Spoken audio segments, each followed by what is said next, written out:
David Greear. I'm on the History Committee. Been involved with the Helen Arts Center since the beginning.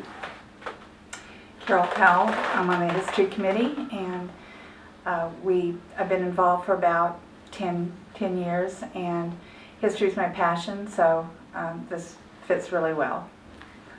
All right, Emory Jones, and I've been on this committee, I guess, since it's formed, and on the board for several years, 6 or 7 years, and love history just like Carol does, David does. We're all kind of history buffs, so.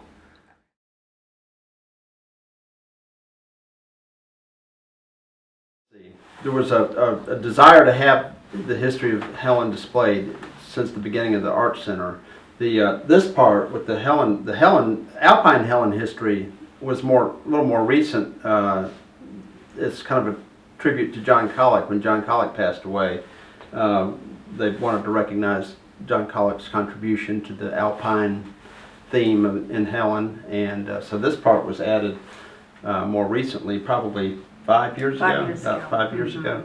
We've always had some of the history displayed, but we hadn't displayed the Alpine Helen part until about 5 years ago when John Collick passed away. This room actually was used as a pottery studio originally, so this part of the room didn't open up until about 5 years ago. Front part, no, the very front part up as you enter was kind of the history area. This was used as a pottery studio, and then they moved the pottery studio into the old fire house, and then the history committee took this part over.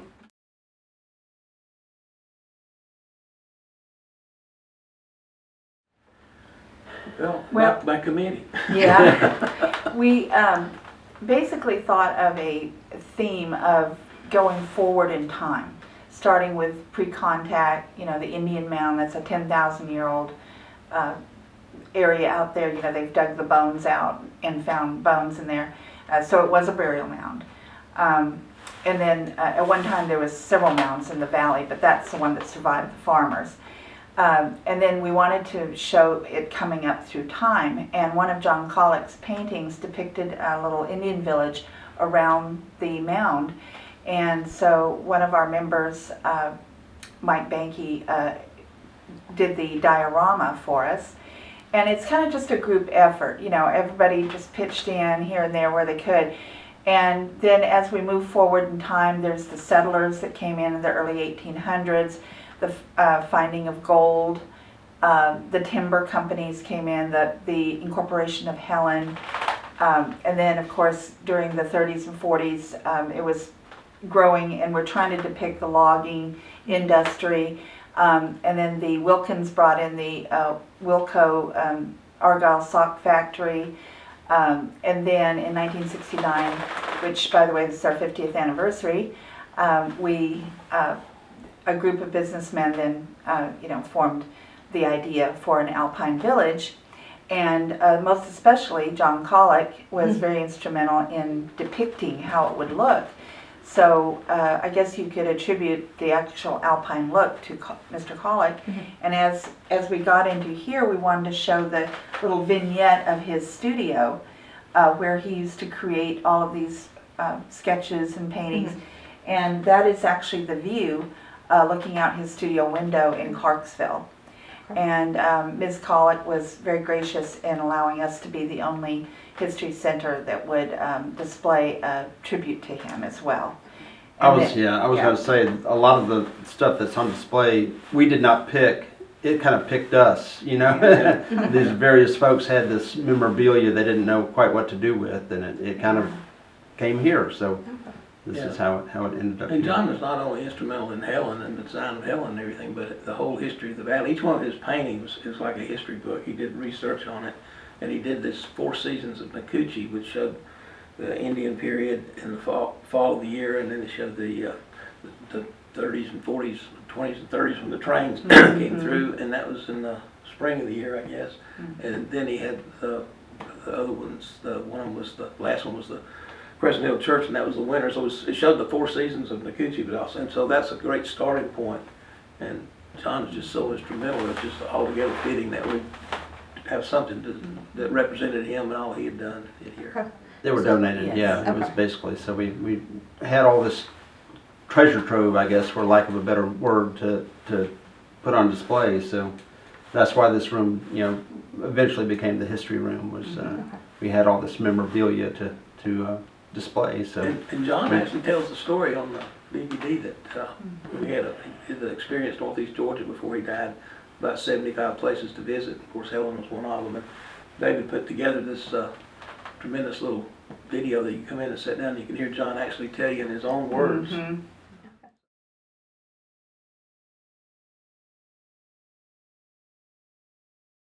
this part is kind of a tribute to John College. This little corner here. The front part is still kind of in transition. We're in progress. Work in progress. In fact, we're actually trying to get a quote on having a theater, having a little miniature viewing room in there, and have a more comprehensive history video about Helen, where people can come in and watch it on a big screen. And that's something that's still in progress. But for the most part, these exhibits are pretty permanent.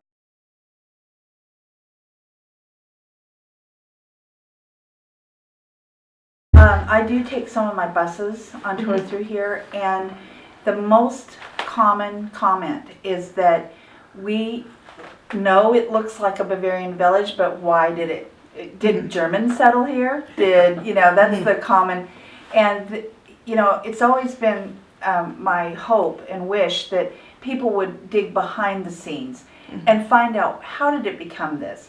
Just knowing that it's a tourist place and they come to go tubing doesn't really tell them anything, and we were hoping to educate people on that. And people that come through here absolutely just rant and rave. They love it, and they spend a lot of time in here, and they're very interested.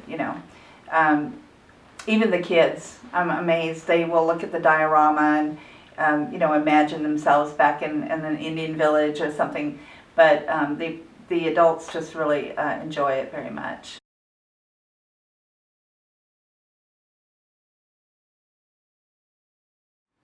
It was City Hall and the post office. Okay, how long was it City Hall and the post office? Probably Long time. Probably from, I think some of these pictures show the City Hall across the street from here in '69. So it must have been soon after, maybe 1970 is when it became City Hall. And then in 2008, well, no, it would have been a little bit before they moved to the other building. It probably would have been about 2004. They moved to the existing City Hall. So it was, how long? That's 1970 to, so over 30 something years, yeah. Years. And the post office was here, the fire department was here, the jail was here.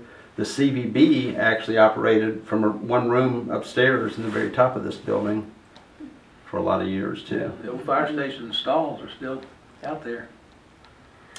And it was hard, and you know this better than anybody, keeping up with the infrastructure in such a fast-growing community. I love the story about the porta potty parade. They escorted all the porta pots out, because they finally got the sewer and everything, upgraded. So it was just, it's just an amazing history on a community that can grow that fast, like he said, like a miracle.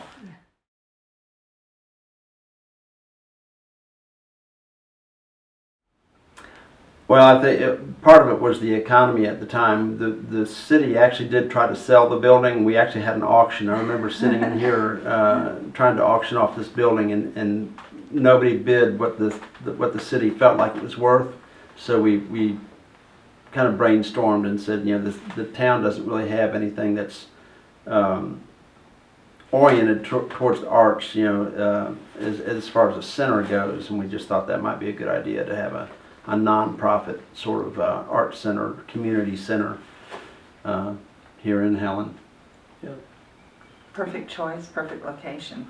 And the other thing too is that this area, for some reason, and I don't know why, but I don't know any other place that has a per capita number of artists and talented people, and there's just so much talent around here. They needed a place to kind of centralize their work and show off their work and everything, so it's a natural fit for Helen.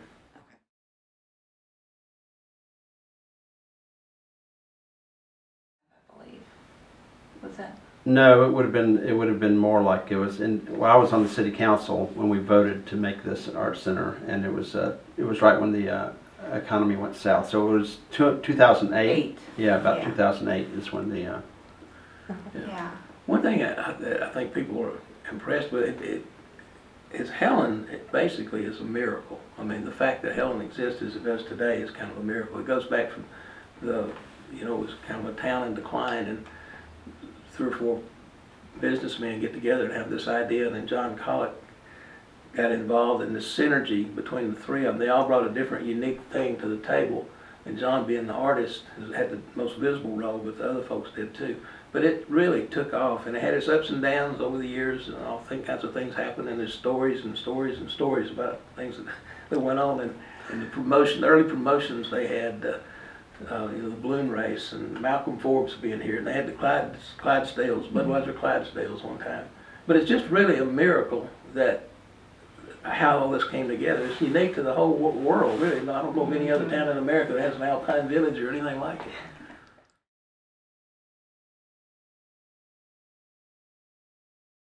It's interesting to look at some of these images And see, how they look today. yeah, and how they look today. And a lot of these places do look exactly how Yeah. John Collick envisioned. Some of them don't. Like the Hellendorf had an ice skating rink, and that never developed.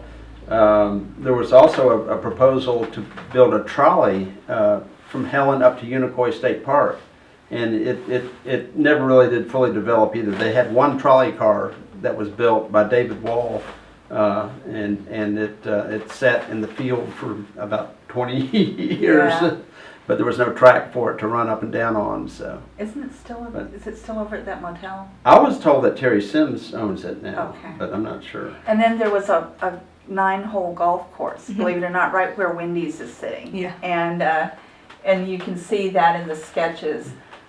What's fascinating to us, as history buffs, is to look at these and say, oh, I know where that is. It's still there, and it still looks the same, and that's after 50 years, So, And one of the things John did when he was painting the early sketches and on the sides of buildings and all the paintings he put local people in the pictures.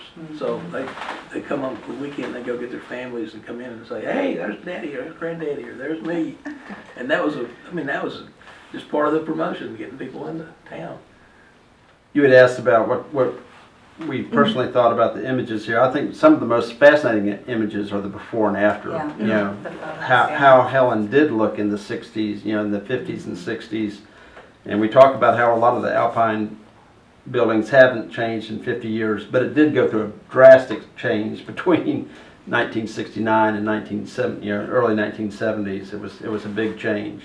And some of those pictures are the most interesting to me. Mm-hmm.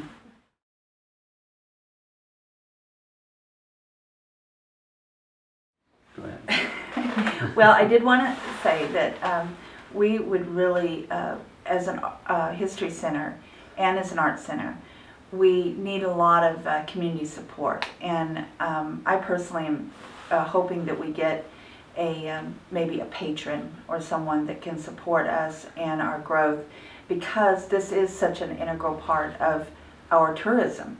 I mean, tourism is our biggest job here, our biggest industry, and if we want to see it thrive and grow, and we want to be able to afford to make the changes we need to make, and do our little theater and make some infrastructure, changes within the building, because it is so old, and still maintain the integrity of the history of the building, and showcase it because we get over 1 million visitors a year, and a lot of those folks do come this way. So I would hope that we could get a little, community support on that. A patron would be an absolute blessing.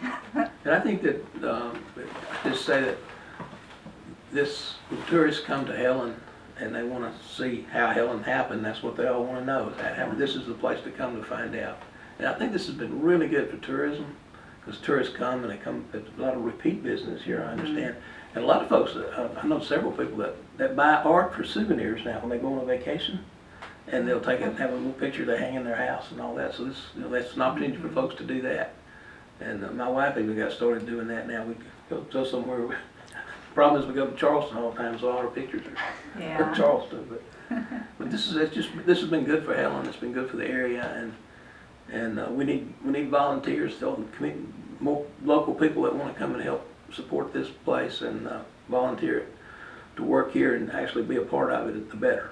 And we'll always take historical donations, you know, for any things that they might have that's real unusual from the beginning, even from the early 1900s. If they happen to have something in their family that passed down and they just don't know what to do with it anymore, we would gladly accept that, and we can give a donation receipt as well.